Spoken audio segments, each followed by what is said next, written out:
കേരളത്തിലെ പൊതുമേഖലാ സ്ഥാപനങ്ങളുടെ ഉൽപ്പന്നങ്ങൾ ഓൺലൈൻ ഓർഡറിനെ അടിസ്ഥാനമാക്കി വിപണനം നിർവഹിക്കുന്നതിനുള്ള ഒരു ആപ്ലിക്കേഷൻ സോഫ്റ്റ്വെയർ ആണ് കെ-ഷോപ്പി എന്ന് പറയുന്നത്. ഈ കെ-ഷോപ്പി എന്ന് പറയുന്ന ആപ്ലിക്കേഷൻ സോഫ്റ്റ്വെയർ കെൽട്രോണിന്റെ സഹായത്തോടെയാണ് നിർമ്മിച്ചിരിക്കുന്നത്.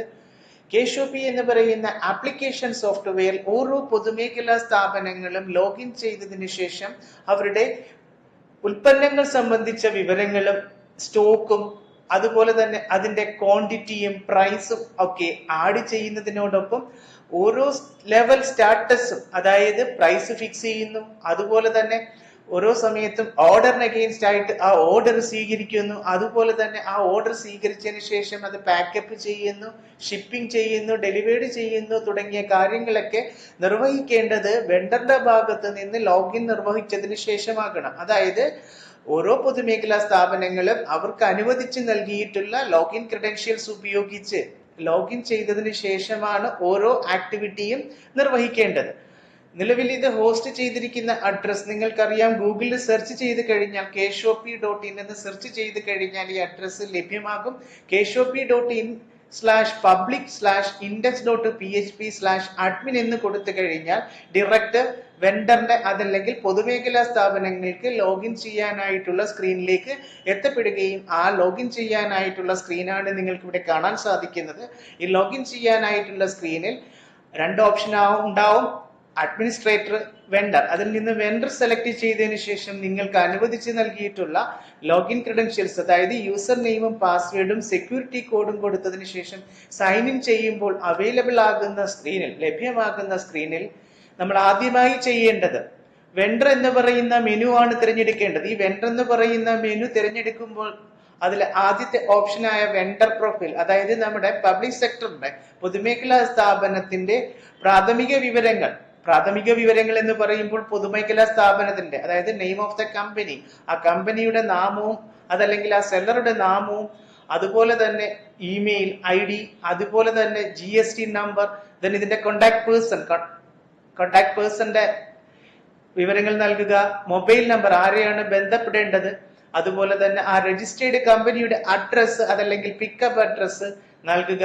പിൻകോഡ് തുടങ്ങിയ വിവരങ്ങൾ നൽകിയതിനു ശേഷം സേവ് അമർത്തുക. സേവ് അമർത്തി കഴിഞ്ഞാൽ തൊട്ട് താഴെ ഈ കമ്പനിയുമായിട്ട് ബന്ധപ്പെട്ട, അതായത് പിക്കപ്പ് ലൊക്കേഷന്റെ അതല്ലെങ്കിൽ വെണ്ടറിന്റെ പ്രൊഫൈല് തൊട്ട് താഴെ ലിസ്റ്റ് ചെയ്ത് വരികയും അതിനകത്ത് എന്തെങ്കിലും മാറ്റം വരുത്താനുണ്ടെങ്കിൽ, ഒരു പക്ഷേ ഓഫീസ് ചേഞ്ച് ആവുകയാണ് അല്ലെങ്കിൽ ഒരു ബ്രാഞ്ച് ഉണ്ടെങ്കിൽ ആ ബ്രാഞ്ചിന്റെ അഡ്രസ് ഒക്കെ ചേഞ്ച് ആവുകയാണെങ്കിലോ അല്ലെങ്കിൽ നമുക്ക് ഉൾപ്പെടുത്തണമെങ്കിലോ, ഒരു പക്ഷെ GST നമ്പർ മാറുകയാണ് അല്ലെങ്കിൽ ഫോൺ നമ്പർ മാറുകയാണ് അല്ലെങ്കിൽ ഒരു പുതിയ GST എടുത്തു, ഇങ്ങനെയുള്ള എന്തെങ്കിലും മാറ്റങ്ങൾ വരുത്തേണ്ടതിലേക്ക് നമ്മൾ ആഡ് ചെയ്തിട്ടുള്ള വിവരങ്ങൾ ഉൾപ്പെടുത്തിയിട്ടുള്ള ലിസ്റ്റ് വെണ്ടർ പ്രൊഫൈലിൽ ഉണ്ടാവും. അതിൽ നിന്ന് തിരഞ്ഞെടുത്തതിന് ശേഷം അതിൽ എന്ത് മാറ്റമാണോ വരുത്തേണ്ടത് ആ മാറ്റങ്ങൾ വരുത്തിയതിനു ശേഷം അപ്ഡേറ്റ് ബട്ടൺ പ്രസ് ചെയ്യുക.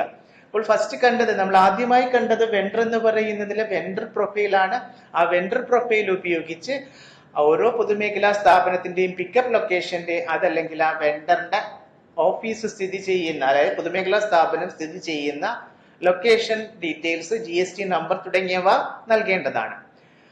അടുത്തതായി നമ്മൾ നിർവഹിക്കേണ്ടത് ആഡ് ബാങ്ക് ഡീറ്റെയിൽസ് എന്ന് പറയുന്ന ഓപ്ഷൻ ഉപയോഗിച്ച് നമ്മുടെ ബാങ്കിന്റെ വിവരങ്ങൾ ഉൾപ്പെടുത്തുക എന്നുള്ളതാണ്. ഈ ബാങ്കിന്റെ വിവരങ്ങൾ ഉൾപ്പെടുത്തുന്നതിലേക്കായി വെണ്ടർ എന്ന് പറയുന്ന മെനു തിരഞ്ഞെടുത്തതിന് ശേഷം ആ മെയിൻ മെനുവിന്റെ അണ്ടറിലുള്ള സബ് മെനുവായ ആഡ് ബാങ്ക് ഡീറ്റെയിൽസ് എടുക്കുക.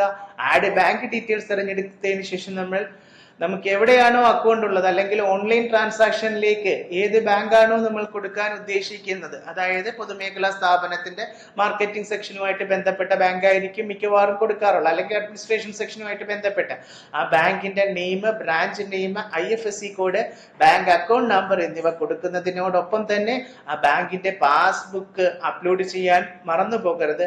അതിന്റെ മാക്സിമം സൈസ് എന്ന് പറയുന്നത് 1 MB ആണ്. മാക്സിമം സൈസ് ആ ബാങ്ക് പാസ്ബുക്കിന്റെ സൈസ് 1 MB ആണ്. PDF ഫോർമാറ്റ് മാത്രമേ ഇവിടെ സപ്പോർട്ട് ആവുകയുള്ളൂ. നമ്മൾ അപ്ലോഡ് ചെയ്തിട്ടുള്ള ബാങ്ക് പാസ്ബുക്കിന്റെ ഡീറ്റെയിൽ നമുക്ക് കാണാനായിട്ടും സാധ്യമാകും. ഈ വിവരങ്ങൾ ഒരുപക്ഷെ ബാങ്ക് അടുത്ത തവണ മാറുകയാണെങ്കിൽ ആ ബാങ്കിന്റെ വിവരങ്ങൾ, നമ്മൾ ആഡ് ചെയ്തിട്ടുള്ള ബാങ്കിന്റെ വിവരങ്ങൾ തൊട്ട് താഴെ വരികയും അതിനനുസൃതമായിട്ട് നമുക്ക് എന്തെങ്കിലും മാറ്റം വരുത്തണമെങ്കിൽ ബാങ്ക് അക്കൗണ്ട് നമ്പർ മാറ്റം വരുത്തണം, അതേപോലെ തന്നെ IFSC മാറേണ്ടി വരും.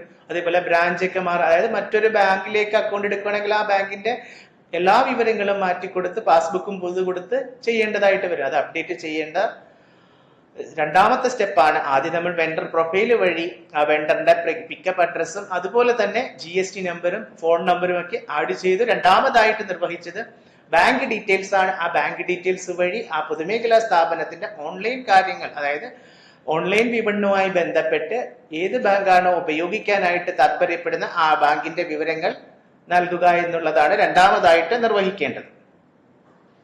അടുത്തതായി നമ്മൾ നോക്കാൻ പോകുന്നത് ഗ്രൂപ്പ് ക്രിയേഷൻ. ഈ ഗ്രൂപ്പ് ക്രിയേഷൻ എന്ന് പറയുന്നത് വെണ്ടർ എന്ന് പറയുന്ന മെയിൻ മെനുവിൽ സബ് മെനു ആയിട്ടാണ് ഗ്രൂപ്പ് ക്രിയേഷൻ കൊടുത്തിട്ടുള്ളത്.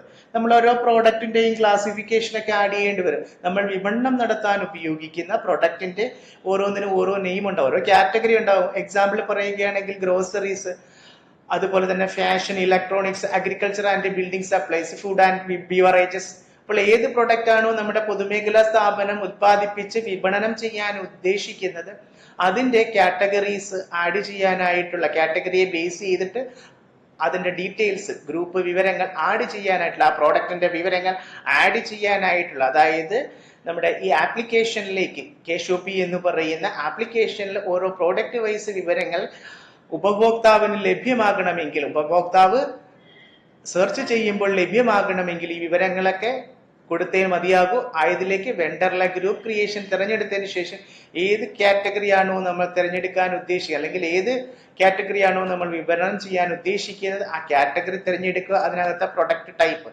ഇപ്പൊ ക്ലോത്തിങ്ങുമായിട്ട് ബന്ധപ്പെട്ട, ഫാഷനുമായിട്ട് ബന്ധപ്പെട്ട കാറ്റഗറിയാണ് തിരഞ്ഞെടുത്തതെങ്കിൽ ആ കാറ്റഗറിക്ക് അഗെയിൻസ്റ്റ് ആയിട്ട് വരുന്ന പ്രൊഡക്റ്റ് ടൈപ്പ്, ഇപ്പൊ കിഡ്സ് ക്ലോത്തിങ് ആണോ, അതല്ലെങ്കിൽ മെൻസ് ക്ലോത്തിങ് ആണോ, വുമൻസ് ക്ലോത്തിങ് ആണോ, അതിന്റെ പ്രൊഡക്റ്റിന്റെ കാറ്റഗറി. ഇപ്പൊ പ്രൊഡക്റ്റ് ടൈപ്പ് നമ്മൾ മെൻസ് ക്ലോത്തിങ് എക്സാമ്പിൾ ആയിട്ട് തിരഞ്ഞെടുത്തു. അതിന്റെ കാറ്റഗറി ഇപ്പോ ലുങ്കിയാണ്, അതല്ലേ ഷർട്ട്സ് ആണ്, ഏതാണെന്ന് വെച്ച് കഴിഞ്ഞാൽ പ്രൊഡക്റ്റ് കാറ്റഗറി, അതിന്റെ ഗ്രൂപ്പ്, അതിനൊരു നെയിം കൊടുക്കാം. അതിന് ഷർട്ട്സിന് തന്നെ പല മോഡൽസ് ഉണ്ടാവും, ആ മോഡൽസിന്റെ നെയിം കൊടുക്കാം. ആ മോഡൽസിന്റെ നെയിം കൊടുക്കുന്നതിനോടൊപ്പം തന്നെ അത് ഏത് ബ്രാൻഡിന്റെ ആണെന്ന് കൊടുക്കാം. അതിന്റെ HSN കോഡ് അല്ലെങ്കിൽ SAC കോഡ് നൽകാം. ആ സ്റ്റോക്ക് നമ്മൾ എങ്ങനെയാണോ, ഷർട്ട്സ് ആകുമ്പോൾ നമ്പറിലായിരിക്കും കാണിക്കുന്നത്, അതേപോലെ തന്നെ മറ്റു അതായത് തൂക്കത്തിലുള്ളതാണെങ്കിൽ നമ്മൾ കിലോഗ്രാമിൽ കാണിക്കും, അതല്ലെങ്കിൽ അളവ് ഉപയോഗിച്ചിട്ടുണ്ടെങ്കിൽ ലിറ്ററിൽ കാണിക്കും.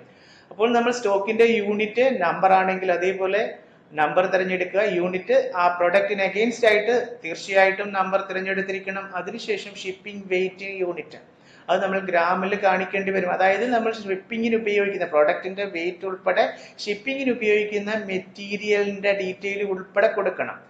അതായത് ഷിപ്പിംഗ് വെയിറ്റ് യൂണിറ്റ് എന്ന് പറയുന്നത് നമ്മൾ ഗ്രാമിൽ, നമ്മൾ ഓൺലൈനായിട്ട് ഷിപ്പ് ചെയ്യണമെങ്കിൽ ആ ഷിപ്പിംഗ് ചാർജ് ഉൾപ്പെടെയാണ് കസ്റ്റമറുടെ കയ്യിൽ നിന്ന് നമ്മൾ ഈടാക്കുന്നത്. അപ്പോൾ ആ ഷിപ്പിങ്ങിന് ഉപയോഗിക്കുന്ന യൂണിറ്റ്, അതേപോലെ ഷിപ്പിങ്ങിന്റെ യൂണിറ്റിന്റെ ലെങ്ത് സെന്റിമീറ്ററിലാണെങ്കിൽ അത്, അതേപോലെ ഷിപ്പിങ്ങിന്റെ ബ്രെഡ്ത്ത് യൂണിറ്റ്, അതേപോലെ തന്നെ ഷിപ്പിങ്ങിന്റെ ഏത് മെറ്റീരിയൽ ആണോ ഉപയോഗിക്കുന്നത്. ഇപ്പൊ എക്സാമ്പിൾ പറയുകയാണെങ്കിൽ ഒരു ഷർട്ട് പാക്ക് ചെയ്യണമെങ്കിൽ കാർട്ടൺ ഉപയോഗിക്കുന്നെങ്കിൽ ആ കാർട്ടന്റെ ലെങ്ത്, ബ്രെഡ്ത്ത്, അതുപോലെ തന്നെ ഹൈറ്റ് ഒക്കെ എന്ത് ചെയ്യണം, ഇവിടെ തീർച്ചയായിട്ടും മെൻഷൻ ചെയ്യണം. അതിനോടൊപ്പം തന്നെ നമ്മൾ ആഡ് ചെയ്യാൻ പോകുന്ന ആ ഗ്രൂപ്പിന്റെ, അതായത് ആ പ്രൊഡക്റ്റിന്റെ ക്ലാസിഫിക്കേഷനെ ബേസ് ചെയ്തിട്ട് അതിന്റെ സൈസ്, ഒരു ഷർട്ട് ആണെങ്കിൽ അതിന്റെ സൈസ്, അതുപോലെ തന്നെ അതിന്റെ കളർ, ഇതെല്ലാം എന്ത് ചെയ്യണം, തിരഞ്ഞെടുക്കണം. ഇതിലെ കൺട്രോൾ കീ, കീബോർഡിലെ കൺട്രോൾ കീ ഉപയോഗിച്ചിട്ടാണ് നമ്മൾ അതിന്റെ ഫീച്ചേഴ്സ്, അതിന്റെ പൊതു സ്വഭാവങ്ങൾ തിരഞ്ഞെടുക്കേണ്ടത്. അതിനെ ബേസ് ചെയ്തിട്ട് ഇപ്പൊ കളർ, ഏത് കളർ വരുമോ ആ കളർ, ഒന്നിലധികം കളർ ഉണ്ടെങ്കിൽ ആ കൺട്രോൾ കീ ഉപയോഗിച്ചിട്ട്, മൗസും കൺട്രോൾ കീയും ഉപയോഗിച്ച്, മൗസിന്റെ ലെഫ്റ്റ് ബട്ടണും കൺട്രോൾ കീയും ഉപയോഗിച്ചിട്ട് എന്ത് ചെയ്യാം, നമുക്ക് ഒന്നിലധികം കളേഴ്സ്, അതായത് റൈറ്റ് സൈഡിൽ കൊടുത്തേക്കുന്ന ഫീച്ചേഴ്സ് സെലക്ട് ചെയ്യുന്നതിനോടൊപ്പം തന്നെ അതിന്റെ കളർ കോമ്പിനേഷനും കൂടി തിരഞ്ഞെടുക്കുക. ദെൻ സേവ് ബട്ടൺ അമർത്തുക. അപ്പോൾ നമ്മൾ ഫീഡ് ചെയ്തിട്ടുള്ള, അതായത് ഇതുവരെ ഫീഡ് ചെയ്തിട്ടുള്ള ഓരോ ഐറ്റവും നമ്മുടെ പൊതുമേഖലാ സ്ഥാപനം ഉത്പാദിപ്പിക്കുന്ന അല്ലെങ്കിൽ വിപണനം ചെയ്യാനായിട്ട് ഉദ്ദേശിക്കുന്ന ഓരോ ഐറ്റത്തിന് അഗെയിൻസ്റ്റ് ആയിട്ടും നമ്മൾ എന്ത് ചെയ്യണം, ഗ്രൂപ്പ് ക്രിയേറ്റ് ചെയ്യേണ്ടതായിട്ടുണ്ട്. ആ ഗ്രൂപ്പ് ക്രിയേറ്റ് ചെയ്യാനായിട്ടുള്ള പേജാണ് നമ്മൾ ഐറ്റത്തിന്റെ വിവരങ്ങൾ നമുക്ക് തൊട്ട് താഴെ ലിസ്റ്റ് ചെയ്ത് വരുന്നതാണ്. ആ ഐറ്റത്തിന്റെ വിവരങ്ങൾ നമുക്ക് വ്യൂ ചെയ്യാനായിട്ടും സാധ്യമാവും. നമ്മൾ ഉൾപ്പെടുത്തിയിട്ടുള്ള ഗ്രൂപ്പാണോ ആഡ് ചെയ്തിട്ടുള്ള, അല്ലെങ്കിൽ എന്തൊക്കെ ഐറ്റമാണോ ആഡ് ചെയ്തിട്ടുള്ളത് അതിന്റെ വിവരങ്ങളെല്ലാം, ഇപ്പൊ നെയിം ഓഫ് ഗ്രൂപ്പ്, കോക്കനട്ട് മിൽക്കിന്റെ ഒരു എക്സാമ്പിൾ ഇവിടെ കിടപ്പുണ്ട്, കോക്കനട്ട് മിൽക്കിന്റെ. അപ്പൊ അതിന്റെ കാറ്റഗറി, പ്രൊഡക്റ്റ് ടൈപ്പ്, ദെൻ ബാക്കിയുള്ള വിവരങ്ങളെല്ലാം നമ്മൾ എന്താണോ ഈ ഗ്രൂപ്പ് വഴി ഉൾപ്പെടുത്തിയത്, പ്രൊഡക്റ്റിനെ കുറിച്ച് ഉൾപ്പെടുത്തിയത്, ആ വിവരങ്ങളെല്ലാം ഇവിടെ കാണാനായിട്ട് സാധ്യമാകുന്നതാണ്. അടുത്തതായി നമ്മൾ ഇപ്പോൾ ഗ്രൂപ്പ് ക്രിയേറ്റ് ചെയ്ത് കഴിഞ്ഞ് ഇനി എന്ത് ചെയ്യണം? ഈ ഗ്രൂപ്പിലേക്ക് പ്രൊഡക്റ്റിനെ, നമ്മൾ ഉത്പാദിപ്പിക്കുന്ന പ്രോഡക്റ്റിനെ അസൈൻ ചെയ്യേണ്ടതായിട്ടുണ്ട്.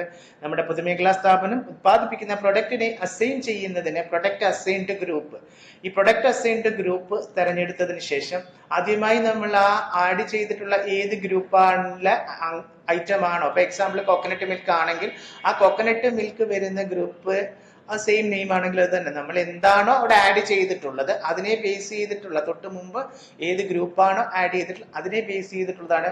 ഇപ്പോൾ ക്വാണ്ടിറ്റി വ്യത്യാസമുണ്ട്, ഈ പറഞ്ഞതിൽ ഫീച്ചർ വാല്യൂ വ്യത്യാസമുണ്ടെങ്കിൽ ഇപ്പൊ 100 ml അതുപോലെ തന്നെ 250 ml, അപ്പോൾ 100 ml 250 ml 300 ml 400 ml 750 ml 5 litre, അങ്ങനെ എന്ത് ചെയ്യാം? ഒന്നിലധികം പ്രോഡക്ട്സ് ഉണ്ടാവും. അതായത് പ്രോഡക്റ്റിന്റെ ക്വാണ്ടിറ്റി അനുസരിച്ച് ഒന്നിലധികം പ്രോഡക്ട്സ് ഉണ്ടാവും. അത് നമുക്ക് ആഡ് ചെയ്യാനായിട്ട് സാധ്യമാകും. അപ്പോൾ ഓരോ ക്വാണ്ടിറ്റി അനുസരിച്ചിട്ടും സെയിം പ്രൊഡക്റ്റിന് ഡിഫറെന്റ് ക്വാണ്ടിറ്റി ഉണ്ടാവും. അപ്പോൾ ഓരോ ക്വാണ്ടിറ്റി അനുസരിച്ചിട്ടും എന്ത് ചെയ്യണം? വിവരങ്ങൾ ഉൾപ്പെടുത്തണം. ഫസ്റ്റ് മോഡൽ നമ്പർ ഉൾപ്പെടുത്തുക, ദെൻ MRP നൽകുക. MRP നൽകിയതിനു ശേഷം അതിന്റെ SGST, അതായത് നമ്മൾ എത്രയാണോ MRP അതിനകത്ത് മാർക്ക് ചെയ്തിരിക്കുന്ന ആ MRP, അതുപോലെ തന്നെ SGST, CGST, അതുപോലെ തന്നെ അതിന്റെ പ്രൈസ് നമ്മൾ കൊടുക്കുന്നതിനനുസരിച്ചിട്ട് അവിടെ കാൽക്കുലേറ്റ് ചെയ്ത് കാണിക്കും. ഓട്ടോമാറ്റിക് ആണ്. നമ്മൾ വിൽക്കാൻ ഉദ്ദേശിക്കുന്ന പ്രൈസ്, ആ വിൽക്കാൻ ഉദ്ദേശിക്കുന്ന പ്രൈസ് ഇപ്പൊ MRPക്ക് വിൽക്കണമെന്ന് നിർബന്ധമൊന്നുമില്ല. നമ്മൾ വിൽക്കാൻ ഉദ്ദേശിക്കുന്ന പ്രൈസ് എന്ത് ചെയ്യുക? ഇവിടെ ഡിസ്പ്ലേ പ്രൈസിൽ നൽകുക. ആ ഡിസ്പ്ലേ പ്രൈസിൽ നൽകിയതിന് ശേഷം ആ സ്റ്റോക്ക് ആഡ് ചെയ്യുക. അതായത് നിലവിൽ ഈ ക്വാണ്ടിറ്റി, ഇപ്പൊ എക്സാമ്പിൾ ആയിട്ട് പറയുകയാണെങ്കിൽ ആ കോക്കനട്ട് മിൽക്ക് എന്ന് പറയുന്ന മെയിൻ ഗ്രൂപ്പിനെ ബേസ് ചെയ്തിട്ടുള്ള ഗ്രൂപ്പിന്റെ സ്റ്റോക്ക്, ആ സ്റ്റോക്ക് എത്രയാണോ ആ ക്വാണ്ടിറ്റി നൽകുക. അതിന്റെ ഇപ്പോൾ പർച്ചേസ് ചെയ്യുമ്പോൾ, എക്സാമ്പിൾ ആയിട്ട് ഓൺലൈൻ പർച്ചേസ് ചെയ്യുമ്പോൾ നമ്മൾ സോപ്പോ അതുപോലെ തന്നെ മറ്റെന്തെങ്കിലും സാധനങ്ങളൊക്കെ പർച്ചേസ് ചെയ്യാൻ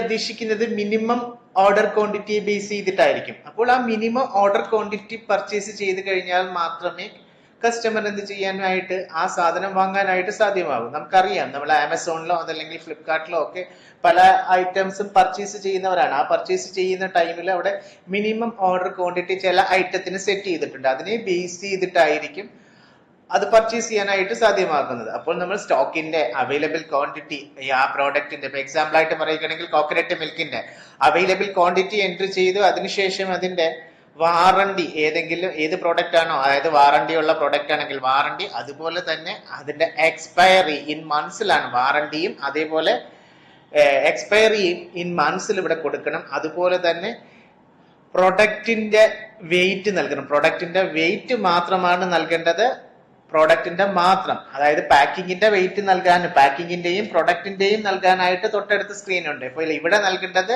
വെയിറ്റ്, ആദ്യമായിട്ട് നൽകേണ്ടത് വെയിറ്റ് ആണ്. പ്രൊഡക്റ്റിന്റെ വെയിറ്റ് മാത്രമാണ് നൽകേണ്ടത്. ശേഷം പ്രൊഡക്റ്റ് പ്ലസ് പാക്കിംഗ് വെയിറ്റ്, അതായത് പ്രൊഡക്റ്റിന്റെയും പാക്കിങ്ങിന് ഉപയോഗിക്കുന്ന ആ മെറ്റീരിയലിന്റെയും വെയിറ്റ് നൽകുക.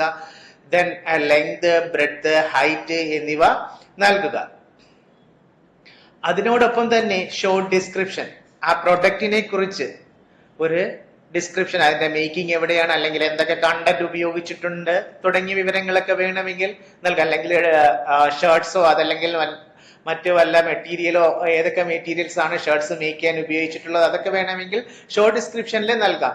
അതിനോടൊപ്പം തന്നെ അട്രാക്റ്റീവ് ആയിട്ടുള്ള ഒരു പിക്ചർ എന്ത് ചെയ്യണം? തമ്പനെയിലായിട്ട്, നല്ലൊരു ഫോട്ടോ എന്ത് ചെയ്യണം?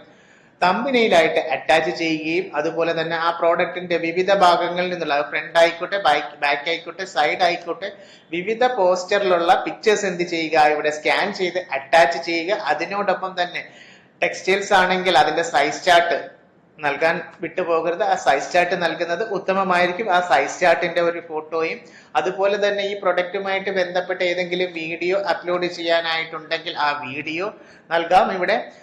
ശേഷം നമ്മൾ ചെയ്യേണ്ടത് അതിന്റെ ഒരു ഡിസ്ക്രിപ്ഷൻ, ഓരോ ഡിസ്ക്രിപ്ഷൻ ആയിട്ട് നൽകാനായിട്ട് സാധ്യമാകും. അപ്പോൾ ഓരോ ഡിസ്ക്രിപ്ഷൻ നൽകുമ്പോഴും അതിന്റെ ലേബലിന്റെ പേര്, എന്താണ് നൽകാൻ ഉദ്ദേശിക്കുന്നത് ആ ലേബൽ നൽകുക. ഓരോന്നും ഒന്നിൽ കൂടുതൽ ഡിസ്ക്രിപ്ഷൻ നമുക്ക് നൽകാനായിട്ട് സാധിക്കും. അതായത് ആ അതിന്റെ സ്പെസിഫിക്കേഷൻ വേണമെങ്കിൽ നൽകാം. അതുപോലെ തന്നെ മെറ്റീരിയൽസ് ഡീറ്റെയിൽസ് നൽകാം. അതെല്ലാം ഡിസ്ക്രിപ്ഷനിൽ ഓരോ ലേബലിനെ ബേസ് ചെയ്തിട്ട് എന്ത് ചെയ്യാം, നൽകാനായിട്ട് സാധ്യമാകും. അപ്പോൾ ഇത് നമ്മൾ പ്രോഡക്റ്റ് ആഡ് ചെയ്യുന്ന സ്ക്രീനാണ്, പ്രോഡക്റ്റിന്റെ സ്റ്റോക്ക് ആഡ് ചെയ്യുന്ന സ്ക്രീനാണ് ഇപ്പോൾ കണ്ടത്. അതായത് പ്രൊഡക്റ്റ് ഗ്രൂപ്പിനെ ബേസ് ചെയ്തിട്ട് നമ്മൾ എന്ത് ചെയ്യും, പ്രോഡക്റ്റിന്റെ സ്റ്റോക്ക് ഉൾപ്പെടുത്തി ഒന്നിലധികം പ്രോഡക്റ്റിനെ എന്ത് ചെയ്യാനായിട്ട്, അസൈൻ ചെയ്യാനായിട്ട്, ആ പ്രൊഡക്റ്റിന്റെ ഡീറ്റെയിൽസ് സ്റ്റോക്ക് അടിസ്ഥാനത്തിൽ എന്ത് ചെയ്യാം, ആഡ് ചെയ്യാനായിട്ടുള്ള സ്ക്രീനാണ് നമ്മൾ ഇപ്പോൾ പരിചയപ്പെട്ടത്. അത് വെണ്ടറിലെ അസൈൻ പ്രൊഡക്റ്റ് ഗ്രൂപ്പാണ്. അപ്പോൾ ഈ പ്രൊഡക്റ്റ് അസൈൻ ഗ്രൂപ്പിനെ ബേസ് ചെയ്തിട്ടാണ് നമ്മൾ സ്റ്റോക്ക് എന്ത് ചെയ്യാൻ പോകുന്നത്, വിപണനം ചെയ്യാനായിട്ട് പോകുന്നത്. അപ്പോൾ ഈ പ്രൊഡക്റ്റ് അസൈൻഡ് ഗ്രൂപ്പ് ഉപയോഗിച്ച് നമ്മൾ പ്രൊഡക്റ്റിനെ ഓരോ ഗ്രൂപ്പ് അടിസ്ഥാനത്തിൽ അല്ലെങ്കിൽ കാറ്റഗറി വിത്ത് സബ് കാറ്റഗറി അടിസ്ഥാനത്തിൽ എന്ത് ചെയ്തു, അസൈൻ ചെയ്തു. ശേഷം നിർവഹിക്കേണ്ട പ്രൊഡക്റ്റിന് എന്തെങ്കിലും ചേഞ്ചസ് വരുത്താനുണ്ടെങ്കിൽ, നമ്മൾ ആഡ് ചെയ്തിട്ട് ഇതിനകത്ത് എന്തെങ്കിലും കറക്ഷനോ അതല്ലെങ്കിൽ അപ്ഡേഷനോ വരുത്താനുണ്ടെങ്കിൽ വെണ്ടറിലെ പ്രൊഡക്റ്റ് അപ്ഡേഷൻ തിരഞ്ഞെടുക്കുക. ആ പ്രൊഡക്റ്റ് അപ്ഡേഷനിൽ നമ്മൾ ആഡ് ചെയ്തിട്ടുള്ള ഗ്രൂപ്പ് അവിടെ ഉണ്ടാവും. ആ ഗ്രൂപ്പിനകത്ത് നമ്മളിപ്പോൾ എക്സാമ്പിൾ ആയിട്ട് ഇവിടെ സ്ക്രീനിൽ കാണാം, കോക്കനട്ട് മിൽക്കുമായിട്ട് ബന്ധപ്പെട്ടതാണ്.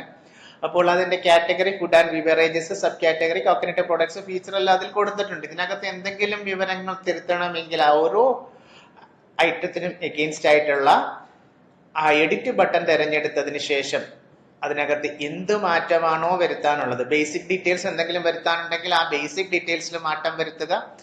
അതേപോലെ തന്നെ പ്രൈസ്, ഇപ്പൊ പ്രൈസ് ഹൈക്ക് ചെയ്തു, ഈ പ്രൈസ് ഹൈക്ക് ചെയ്തപ്പോൾ ആ പ്രൈസിന്റെ വിവരങ്ങൾ കൂട്ടണം, അല്ലെങ്കിൽ പ്രൈസ് കുറഞ്ഞു, അല്ലെങ്കിൽ ഡിസ്കൗണ്ട് ഡിസ്പ്ലേ പ്രൈസ് മാറ്റി കൊടുക്കണം. അതായത് ഡിസ്കൗണ്ട് കൂട്ടിക്കൊണ്ട് ഡിസ്പ്ലേ പ്രൈസ് അപ്പോൾ കുറയുകയാണല്ലോ, ആ ഡിസ്പ്ലേ പ്രൈസ് മാറ്റി കൊടുക്കാം. അത് എന്ന് മുതലാണ് എഫക്റ്റീവ് ആകുന്നത്, ഈ എഫക്റ്റീവ് ഡേറ്റ് വളരെ ഇമ്പോർട്ടന്റ് ആയിട്ടുള്ള പാർട്ടാണ്.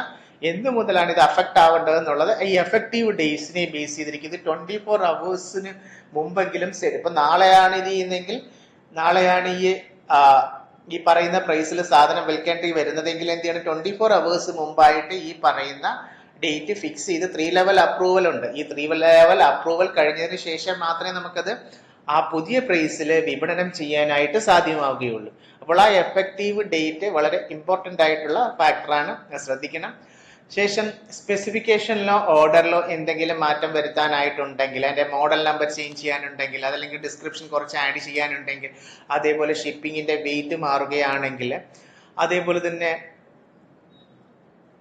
ഡിസ്ക്രിപ്ഷനിൽ എന്തെങ്കിലും മാറ്റം വരുത്താനുണ്ടെങ്കിൽ അതെല്ലാം എന്ത് ചെയ്യാം, നമുക്ക് ഇവിടെ വെച്ച് ഉൾപ്പെടുത്താനായിട്ട് സാധിക്കും. അതിനോടൊപ്പം തന്നെ ഇമേജ് ഡീറ്റെയിൽസ് നമ്മൾ അപ്ലോഡ് ചെയ്തിട്ടുള്ള ആ ഏത് പ്രൊഡക്റ്റിന്റെയാണോ ആ പ്രൊഡക്റ്റിന്റെ ഇമേജസ്, ഫ്രണ്ട് ആയിക്കോട്ടെ ബാക്ക് ആയിക്കോട്ടെ സൈഡ് ആയിക്കോട്ടെ, ഏത് തരത്തിലുള്ള ഗസ്റ്റേഴ്സും എന്ത് ചെയ്യാം, അല്ലെങ്കിൽ പോസ്റ്റേഴ്സും നമുക്ക് മാറ്റി കൊടുക്കാനായിട്ട് അപ്ഡേറ്റ് ചെയ്യാനായിട്ടുള്ള പ്രൊവിഷനാണ് വെണ്ടറിലെ പ്രൊഡക്റ്റ് അപ്ഡേഷൻ എന്ന് പറയുന്നത്. അതായത് നമ്മൾ ഉത്പാദിപ്പിക്കുന്ന അല്ലെങ്കിൽ നമ്മൾ ഇതിൽ ഉൾപ്പെടുത്തിയിട്ടുള്ള പ്രൊഡക്ട്സിന്റെ വിവരങ്ങൾ അപ്ഡേറ്റ് ചെയ്യാനായിട്ടാണ്. ഇവിടെ സ്റ്റോക്ക് അപ്ഡേറ്റ് ചെയ്യുന്നില്ല, സ്റ്റോക്ക് അപ്ഡേറ്റ് ചെയ്യുന്ന മറ്റൊരു മെനുവിലൂടെയാണ്, മറ്റൊരു ഓപ്ഷനിലൂടെയാണ് ആ പ്രൊഡക്റ്റിന്റെ സ്റ്റോക്ക് അപ്ഡേറ്റ് ചെയ്യുന്നത്. ഇപ്പോൾ ഇവിടെ കണ്ടത് പ്രൊഡക്റ്റിന്റെ നമ്മൾ ആഡ് ചെയ്തിട്ടുള്ള പ്രൊഡക്റ്റിന്റെ പ്രാഥമിക വിവരങ്ങളും അതുപോലെ തന്നെ അതിന്റെ സ്പെസിഫിക്കേഷൻ, പ്രൈസ് തുടങ്ങിയവ, അതേപോലെ ഇമേജസ് ഒക്കെയാണ് പ്രൊഡക്റ്റ് അപ്ഡേഷൻ വഴി നിർവഹിക്കേണ്ടത്. അടുത്താണ് സ്റ്റോക്ക് അപ്ഡേറ്റ്.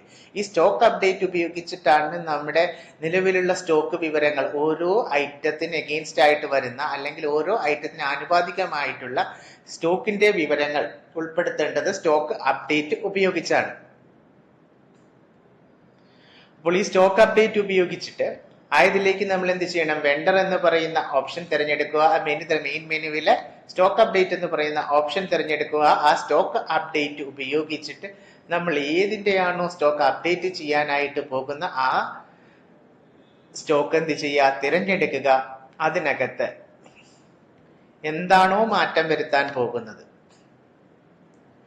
നിലവിൽ നമ്മൾ ആഡ് ചെയ്തിട്ടുള്ള സ്റ്റോക്കിന്റെ വിവരങ്ങൾ, ഇപ്പോൾ കോക്കനട്ട് മിൽക്ക് 100 ml ആണ്. ആ 100 ml നമ്മൾ സ്റ്റോക്ക് അപ്ഡേറ്റ് ചെയ്യുകയാണെങ്കിൽ ഏതാണോ മാറ്റം വരുത്തുന്നത് ആ റോ ഓഫ് എൻട്രി, തൊട്ട് താഴെയുള്ള ആ എൻട്രി എന്ത് ചെയ്യുക, ആഡ് ചെയ്തിട്ടുള്ള മുമ്പ് നമ്മൾ ഉൾപ്പെടുത്തിയിട്ടുള്ള സ്റ്റോക്ക് എന്ത് ചെയ്യുക, തിരഞ്ഞെടുക്കുക. അതിനകത്ത് എന്താണ് നിലവിലുള്ള സ്റ്റോക്ക് കാണിക്കും, കറണ്ട് അവൈലബിലിറ്റി കാണിക്കും. അതിനോടൊപ്പം തന്നെ ഏതെങ്കിലും സ്റ്റോക്ക് റെഡ്യൂസ് ചെയ്യാനാണെങ്കിൽ നമുക്ക് റെഡ്യൂസ് ചെയ്യാം. അതല്ല പുതിയ സ്റ്റോക്ക് ഉൾപ്പെടുത്താനാണെങ്കിൽ ആഡ് സ്റ്റോക്ക് തിരഞ്ഞെടുക്കുക. ആഡ് സ്റ്റോക്ക് തിരഞ്ഞെടുക്കുമ്പോൾ നിലവിലുള്ള സ്റ്റോക്കിനോടൊപ്പമായിരിക്കും പുതിയ സ്റ്റോക്ക് ആഡായി വരുന്നത്. നമുക്ക് എന്ത് ചെയ്യാം, സ്റ്റോക്കിന്റെ അക്കൗണ്ട് അവിടെ കൊടുത്ത് സ്റ്റോക്ക് എന്ത് ചെയ്യാം, അപ്ഡേറ്റ് ചെയ്യാം. അതേപോലെ റെഡ്യൂസ് ആണെങ്കിൽ നിലവിലുള്ള സ്റ്റോക്കിൽ നിന്ന് എന്ത് ചെയ്യും, റെഡ്യൂസ് ആയിട്ടായിരിക്കും സ്റ്റോക്ക് കാണിക്കുക. അതായത് നിലവിലുള്ള സ്റ്റോക്കിൽ നിന്ന് കുറഞ്ഞിട്ടുള്ള സ്റ്റോക്ക് ആയിരിക്കും പിന്നീട് അവൈലബിൾ ക്വാണ്ടിറ്റിയിൽ ഉണ്ടാവുക. അപ്പോൾ ഇത് സ്റ്റോക്ക് അപ്ഡേഷന് വേണ്ടിയിട്ടുള്ള സ്ക്രീനാണ് സ്റ്റോക്ക് ഡീറ്റെയിൽസ് എന്ന് പറയുന്നത്. അതായത് സ്റ്റോക്ക് അപ്ഡേറ്റ്, വെണ്ടറിലെ സ്റ്റോക്ക് അപ്ഡേറ്റ് വഴി നമുക്ക് എന്ത് ചെയ്യാം, നമ്മുടെ സ്റ്റോക്ക് വിവരങ്ങൾ അതിന്റെ ക്വാണ്ടിറ്റി ബേസ് എന്ത് ചെയ്യാം, അപ്ഡേറ്റ് ചെയ്യാനായിട്ട് സാധ്യമാകും. അതിന് ശ്രദ്ധിക്കേണ്ട ഓപ്ഷൻ സ്റ്റോക്ക് അപ്ഡേറ്റ് ആണ്. നമ്മൾ അപ്ഡേറ്റ് ചെയ്തിട്ടുള്ള അല്ലെങ്കിൽ എന്തൊക്കെ ആക്ടിവിറ്റീസ് ആണ് ഇതിനകത്ത് ചെയ്തിട്ടുള്ളത്, അത് പ്രൊഡക്റ്റ് ഡീറ്റെയിൽസിൽ അത് ലഭ്യമാകും. ആ വ്യൂ ഡീറ്റെയിൽസ് എടുത്തു കഴിഞ്ഞാൽ ഓരോ റോയ്ക്കും എഗെയിൻസ്റ്റ് ആയിട്ടുള്ള, ഓരോ വരിക്കും എഗെയിൻസ്റ്റ് ആയിട്ടുള്ള വ്യൂ ഡീറ്റെയിൽസ് എടുത്തു കഴിഞ്ഞാൽ നമ്മുടെ പ്രൊഡക്റ്റിന്റെ ബേസിക് ഡീറ്റെയിൽസും മറ്റു വിവരങ്ങളും, അതേപോലെ നമ്മൾ അപ്ലോഡ് ചെയ്തിട്ടുള്ള ഈ പ്രൊഡക്റ്റുമായിട്ട് ബന്ധപ്പെട്ട് അപ്ലോഡ് ചെയ്തിട്ടുള്ള ഇമേജസും അതിന്റെ കീ ഡിസ്ക്രിപ്ഷൻസും ഒക്കെ, അതായത് നമ്മൾ ലേബലായിട്ട് കൊടുത്ത ഹെൽത്ത് ബെനിഫിറ്റ്സിനെ ബേസ് ചെയ്തിട്ടുള്ളതാണോ, അതല്ലെങ്കിൽ അതിന്റെ എക്സ്പയറി പീരീഡ് ആണോ തുടങ്ങിയ വിവരങ്ങളൊക്കെ നമുക്ക് കാണാനായിട്ട് സാധിക്കും. ഇത് കസ്റ്റമർ, ഇതിനെ ബേസ് ചെയ്തിട്ടായിരിക്കും കസ്റ്റമർ വെബ്സൈറ്റിൽ പരതുമ്പോൾ എന്ത് ചെയ്യുന്നത്, ആ ഡിസ്ക്രിപ്ഷൻ ഡീറ്റെയിൽസ് ഒക്കെ നന്നായിട്ട് നമ്മൾ നൽകിയിട്ടുണ്ടെങ്കിൽ കസ്റ്റമറിന് വളരെയധികം ഹെൽപ്ഫുൾ ആയിരിക്കും. അപ്പോൾ നമ്മൾ സ്റ്റോക്കിന്റെ വിവരങ്ങളാണ് അപ്ഡേറ്റ് ചെയ്തത്. ഇനി അടുത്തതാണ് പ്രൊഡക്റ്റ് ഡീആക്ടിവേറ്റ്. ഈ പ്രൊഡക്റ്റ് ഡീആക്ടിവേറ്റ് കൊണ്ട് ഉദ്ദേശിക്കുന്നത് എന്താണെന്ന് പറഞ്ഞു കഴിഞ്ഞാൽ, നമ്മുടെ സ്റ്റോക്ക് ഒരു പക്ഷേ ആ സ്റ്റോക്കിന്റെ പ്രൊഡക്ഷൻ നിർത്തിവെച്ചു.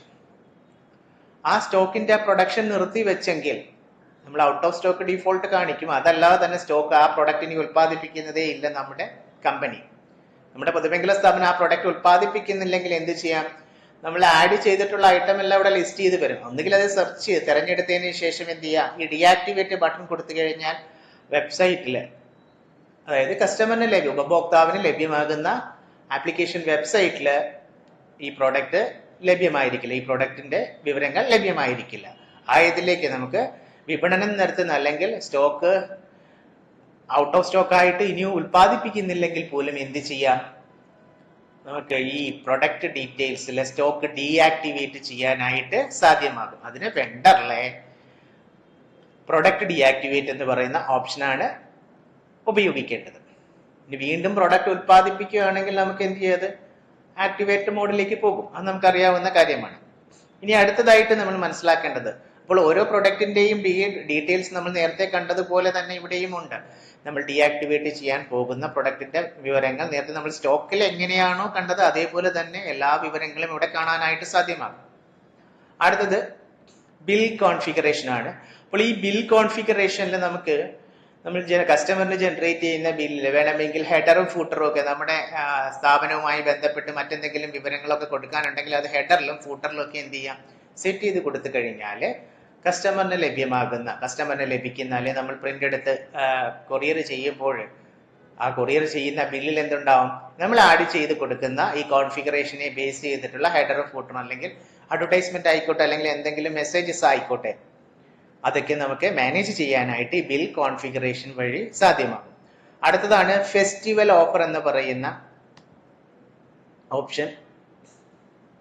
അപ്പോൾ ഈ ഫെസ്റ്റിവൽ ഓഫർ മുഖേന നമുക്ക് സീസൺ വൈസ്, ഇപ്പോൾ ഓണം ആയിക്കോട്ടെ, ക്രിസ്മസ് ആയിക്കോട്ടെ, ക്രിസ്മസ് ന്യൂ ഇയർ ആയിക്കോട്ടെ, അതല്ലെങ്കിൽ റംസാൻ ആയിക്കോട്ടെ, നമ്മൾ ഓരോ സീസൺ വൈസ് ഫെസ്റ്റിവലിനെ ബേസ് ചെയ്തിട്ട് അല്ലെങ്കിൽ സീസൺ വൈസ് എന്ത് ചെയ്യാം, ഓഫർ നൽകാനായിട്ട് പറ്റും. ഇപ്പോൾ ഓണത്തിന്റെ ഡിസ്കൗണ്ട് ആണ് നൽകുന്നത്, അല്ലെങ്കിൽ ഓണത്തിന്റെ റിബേറ്റ് അല്ലെങ്കിൽ റിബേറ്റും ഡിസ്കൗണ്ട് നൽകുന്നുണ്ടെങ്കിൽ ആ ഓഫർ ടൈപ്പ് തിരഞ്ഞെടുത്തതിന് ശേഷം അത് എന്ന് മുതലാണ് ആരംഭിക്കുന്നത്, എന്ന് എൻഡ് ചെയ്യും, ആ ഓഫർ പീരീഡ് എന്താണെന്ന് നമ്മൾ സെറ്റ് ചെയ്ത് കൊടുക്കണം. ആ ഡിസ്കൗണ്ട് ടൈപ്പ് പെർസെന്റേജിനെ ബേസ് ചെയ്തിട്ടായിരിക്കും ഡിസ്കൗണ്ട് പോകുന്നത്.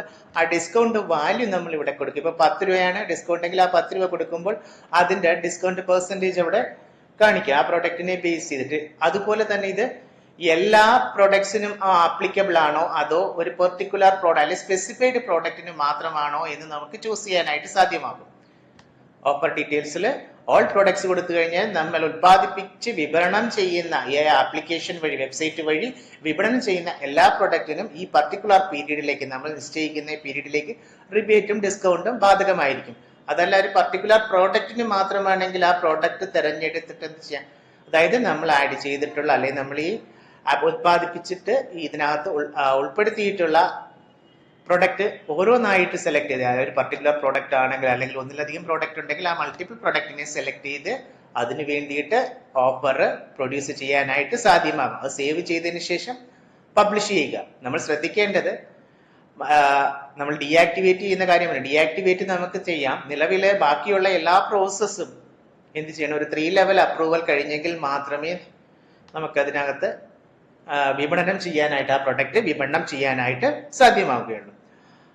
ഇനി അതുപോലെ തന്നെ നമുക്ക് പേയ്മെന്റ് ഡീറ്റെയിൽസ് എടുക്കാനായിട്ട് സാധിക്കും. അതായത് നമുക്ക് ഇതുവരെ വന്നിട്ടുള്ള ഓർഡർ ഡേറ്റിനെ ബേസ് ചെയ്തിട്ട് വേണമെങ്കിൽ എന്ത് ചെയ്യാം, നമുക്ക് ഇൻ ബിറ്റ്വീനോ അല്ലെങ്കിൽ ബിഫോറോ ആഫ്റ്ററോ ഒക്കെ പാരാമീറ്റേഴ്സ് സെലക്ട് ചെയ്ത് കഴിഞ്ഞിട്ട് നമ്മൾ സെയിൽ ചെയ്തിട്ട് നമ്മുടെ ആപ്ലിക്കേഷൻ വഴി സെയിൽ ചെയ്തിട്ടുള്ള ഓർഡേഴ്സിന്റെ വാല്യൂ, ഷിപ്പിംഗ് ചാർജ് ഒഴിച്ചിട്ടുള്ള വാല്യൂ നമുക്ക് കാണാൻ സാധിക്കും. അതിന്റെ റിപ്പോർട്ട് ഇതിൽ നിന്ന് എടുക്കാനായിട്ട് സാധ്യമാണ്. അത് പ്രൊഡക്റ്റ് പേയ്മെന്റ് ഡീറ്റെയിൽസ് അതിന് ഉപകാരപ്രദമാകും.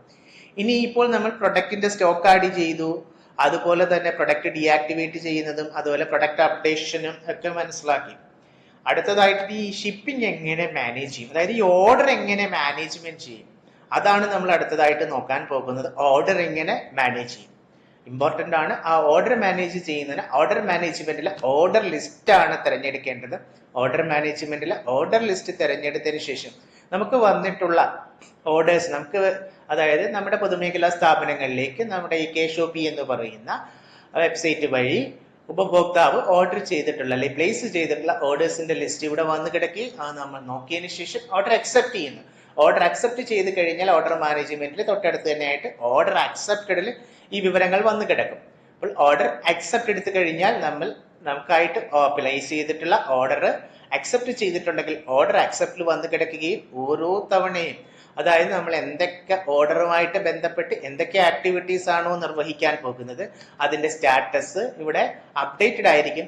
ഇപ്പോൾ ഓർഡർ പ്ലേസ് ചെയ്ത് ദെൻ ഓർഡർ അക്സെപ്റ്റ് ചെയ്തു, ഇത് കസ്റ്റമറിനും അറിയാൻ പറ്റും. അതായത് ഉപഭോക്താവിന് അദ്ദേഹം ഓർഡർ പ്ലേസ് ചെയ്ത് കഴിഞ്ഞാൽ അദ്ദേഹത്തിന്റെ നിലവിലെ ഓർഡറിന്റെ സ്റ്റാറ്റസ് അറിയാൻ പറ്റും. അതിന് വേണ്ടിയിട്ട് നമ്മൾ ഈ ഓർഡർ മാനേജ്മെന്റ് കറക്റ്റായിട്ട് അപ്ഡേറ്റ് ചെയ്യേണ്ടതായിട്ട് ഉണ്ട്. അപ്പോൾ ഇതുവഴി എന്ത് ചെയ്യാം, ഓർഡറിന്റെ സ്റ്റാറ്റസ് അറിയാനായിട്ട് സാധ്യമാകും.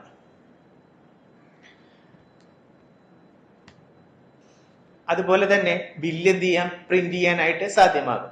തൊട്ടടുത്ത് തന്നെ പ്രിന്റ് ബില്ല് എന്ന് പറയുന്ന ഓപ്ഷൻ നൽകിയിട്ടുണ്ട്. അതുപയോഗിച്ച് ബില്ല് എന്ത് ചെയ്യാം, പ്രിന്റ് ചെയ്യാം.